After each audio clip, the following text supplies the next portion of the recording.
Fa manoloana kosa mofo ny fanambarana izay navoaka ny SADC ny amin'ny tokony nanomezana famotsoran-keloka faobe ho an'Andriamatoa Marika Ravalomanana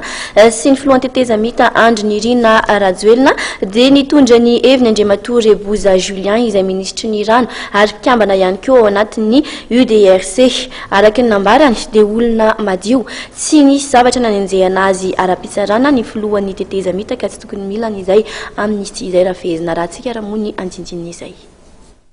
Olona tsy nanao heloka amin'ny filohan'ny tetezamita araka ny hevitr'Andriamatoa Reboza Julien ministry ny Rano ary mpikambana ao anatin'ny UDRC. Nambarany fa mahagaga azy ny nanomezan'ny SADC soso-kevitra ny tokony hanaovana famotsoran-keloka faobe ho azy.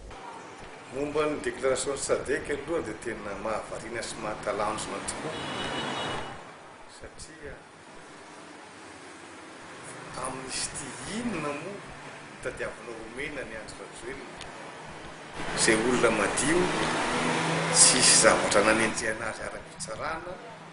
dia amoronanao amnistia avy eo mahasarompisainana ihany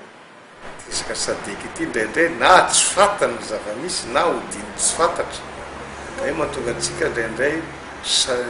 sahirakirana hivoaka amin'ny crise dia ny avarany angamba sanatriny zany hitovy amin'ny any Côte d'Ivoire atsika ho 7 taona 10 taona 10 taona ho crise ihany ka tsy tokony anaika zany eto Madagasikara tsy tokony anaika zany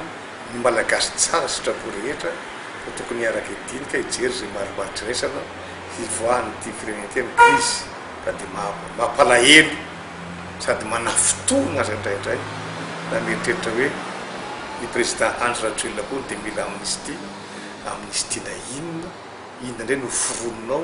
ho ampobabenao ny président Andry Rajoelina izay efa nanao sorona ny tenany aza ho tombotsoany ty firenena ty. Mikasika ny santan'ny filoham-panjakana teo Olona dia nilaza ministra Reboza Julien fa tafiditra ao anatin'ny sorodalana izany ary tsy maintsy hojereny eo anivon'ny gouvernemanta. Io anie ao anatin'ny tondrosotra daholo reny ary efa misy aza texte mandehandeha any ho any fa mitsika miteny zao ohatrany tsy fantatra izay tena marina aiza na aiza tokony fa raha ny marina tokony hojerena akaiky daholo zany ny FFM moa zany ohatra mbola misy ohatrany manano sarotra kely amina rehefa après ny any FFM io zay hojerena atsoatsy dia tsy maintsy hojerena akaiky mikasika amin'izay.